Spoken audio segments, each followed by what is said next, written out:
Christmas Evans, o João Bunyan de Gales, 1766-1838. Seus pais deram-lhe o nome de Christmas porque nasceu no dia de Natal, Christmas em inglês, em 1766. O povo deu-lhe a alcunha de pregador caolho, porque era cego de um olho. Alguém assim se referiu a Christmas Evans. Era o mais alto dos homens, de maior força física, e o mais corpulento que jamais vi.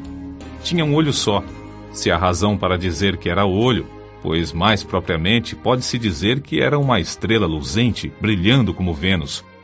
Foi chamado também o João Bunyan de Gales, porque era o pregador que, na história desse país, desfrutava mais do poder do Espírito Santo. Em todo lugar onde pregava, havia grande número de conversões.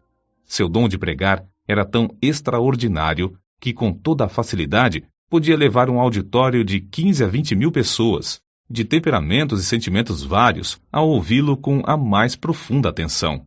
Nas igrejas, não cabiam as multidões que iam ouvi-lo durante o dia.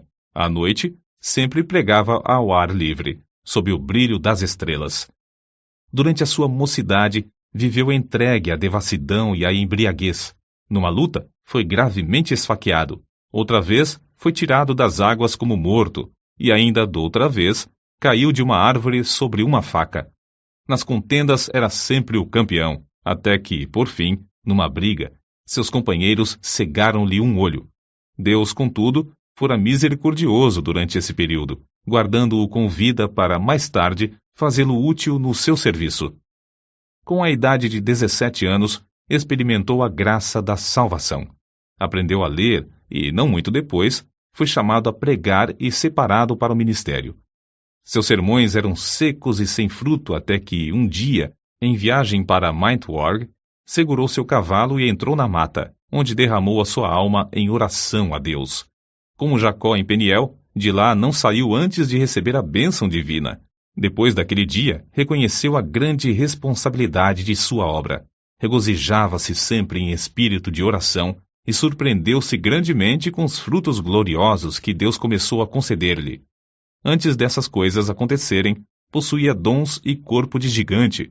Depois, porém, foi-lhe acrescentado o espírito de gigante. Era corajoso como um leão e humilde como um cordeiro. Não vivia para si, mas para Cristo. Além de ter, por natureza, uma mente ativa e uma maneira tocante de falar, tinha um coração que transbordava de amor para com Deus e o próximo. Verdadeiramente era uma luz que ardia e brilhava.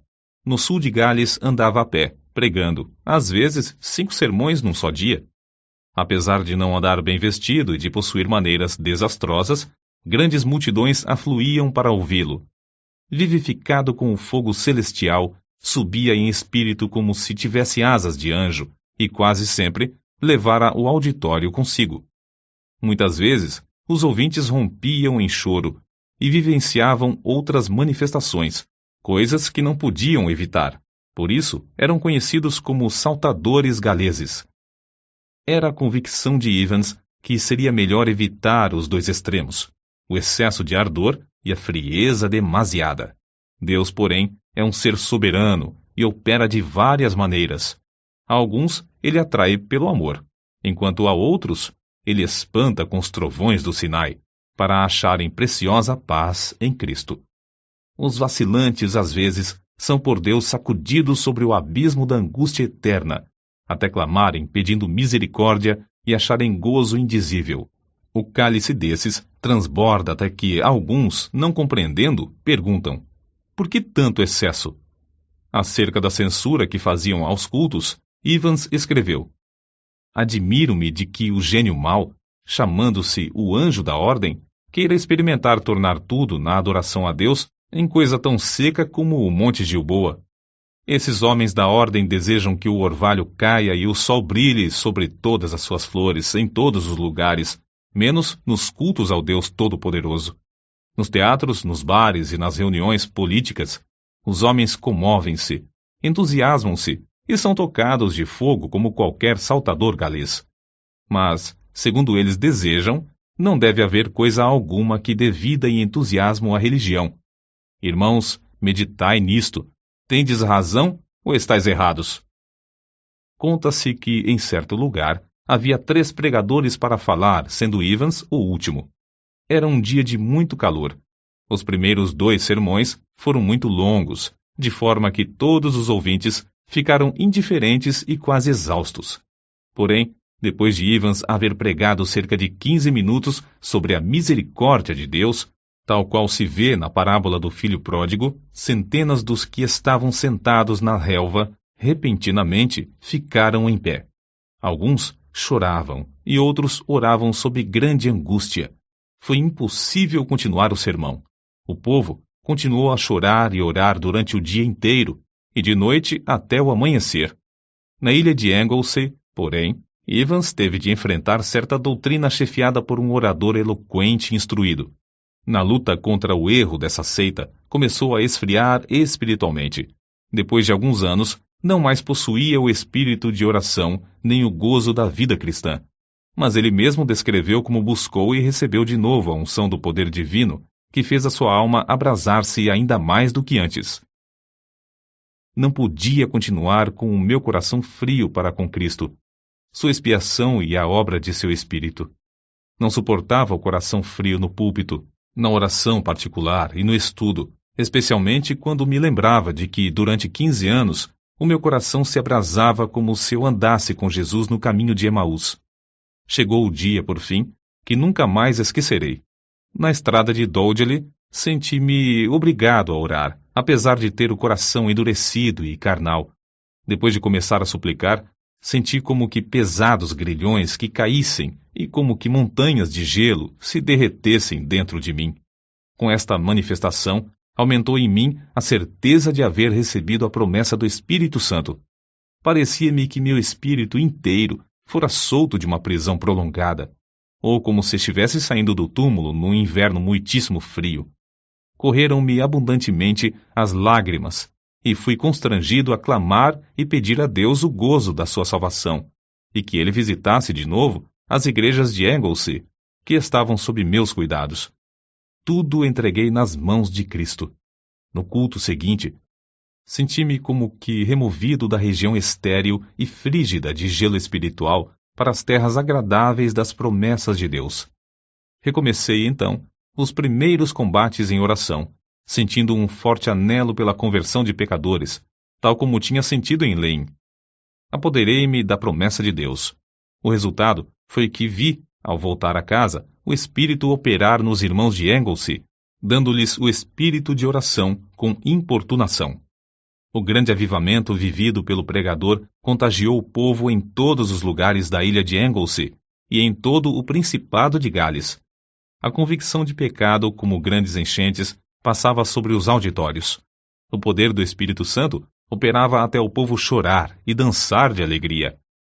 Um dos que assistiram ao seu famoso sermão sobre o endemoniado gadareno conta que Evans retratou tão fielmente a cena do livramento do pobre endemoniado, a admiração do povo ao vê-lo liberto, o gozo da esposa e dos filhos quando voltou a casa, curado, que o auditório rompeu em grande riso e choro. Alguém assim se expressou. O lugar tornou-se um verdadeiro boquim de choro. Juízes, capítulo 2, versículos 1 ao 5. Outro ainda disse que o auditório ficou como os habitantes de uma cidade abalada por um terremoto, correndo por fora, prostrando-se em terra e clamando a Deus. Não semeava pouco, portanto colhia abundantemente. Ao ver a abundância da colheita, sentia seu zelo arder de novo, seu amor aumentar, e era levado a trabalhar ainda mais. A sua firme convicção era de que nem a melhor pessoa pode salvar-se sem a operação do Espírito Santo, e nem o coração mais rebelde pode resistir ao poder do mesmo Espírito. Evans sempre tinha um alvo quando lutava em oração. Firmava-se nas promessas de Deus, suplicando com a persistência de quem não pode desistir antes de receber. Dizia que a parte mais gloriosa do ministério do pregador era o fato de agradecer a Deus pela operação do Espírito Santo na conversão dos pecadores. Como vigia fiel, não podia pensar em dormir enquanto a cidade se incendiava. Humilhava-se perante Deus, agonizando pela salvação de pecadores, e de boa vontade gastou suas forças físicas e mentais na fala de seu último sermão, sob o poder de Deus, como de costume. Ao findar, disse: Este é meu último sermão. Os irmãos entenderam que se referira ao último sermão naquele lugar. Caiu doente, porém, na mesma noite. Na hora da sua morte, 3 dias depois, dirigiu-se ao pastor, seu hospedeiro, com estas palavras: O meu gozo e consolação é que, depois de me ocupar na obra do santuário durante 53 anos, nunca me faltou sangue na bacia. Prega Cristo ao povo. Então, depois de cantar um hino, disse: Adeus, adeus. E faleceu. A morte de Christmas Evans foi um dos eventos mais solenes de toda a história do Principado de Gales. Houve choro e pranto no país inteiro. O fogo do Espírito Santo fez os sermões desse servo de Deus abrasar de tal forma os corações que o povo da sua geração não podia ouvir pronunciar o nome de Christmas Evans sem ter uma lembrança vívida do filho de Maria na manjedoura de Belém, do seu batismo no Jordão, do jardim do Getsêmani, do tribunal de Pilatos, da coroa de espinhos, do monte Calvário, do Filho de Deus imolado no altar, e do fogo santo que consumia todos os holocaustos, desde os dias de Abel até o dia memorável em que esse fogo foi apagado pelo sangue do Cordeiro de Deus.